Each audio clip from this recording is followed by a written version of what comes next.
केंद्र सरकार ने एक बड़ा फैसला लिया है। अब अगर किसी पीएसयू कर्मचारी को नौकरी से निकाला जाता है तो उसे रिटायरमेंट के फायदे नहीं मिलेंगे।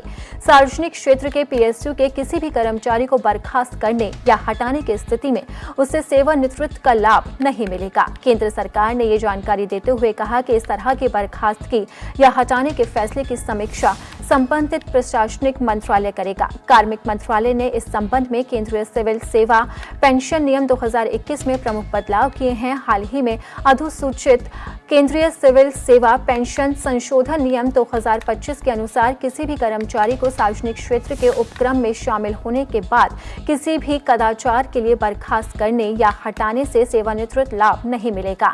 इन नियमों को 22 मई को अधिसूचित किया गया।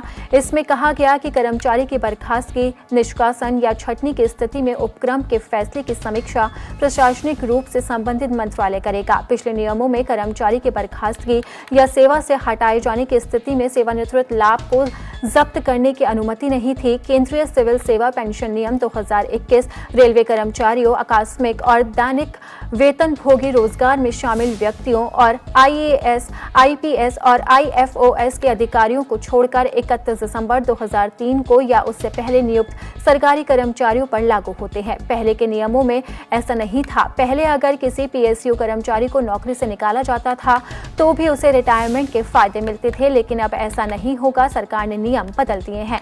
कार्मिक मंत्रालय के अनुसार किसी भी कर्मचारी को सार्वजनिक क्षेत्र के उपक्रम में शामिल होने के बाद किसी भी कदाचार के लिए ऐसे उपक्रम की सेवा से बर्खास्त करने या हटाने से सेवानिवृत्ति लाभ जब्त हो जाएंगे।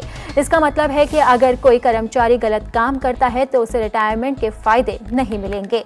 सरकार का मानना है कि इस नियम से पीएसयू में काम करने वाले लोगों में जिम्मेदारी की भावना आएगी। इससे पीएसयू बेहतर तरीके से काम कर पाएंगे। ये नियम भ्रष्टाचार को कम करने में भी मदद करेगा।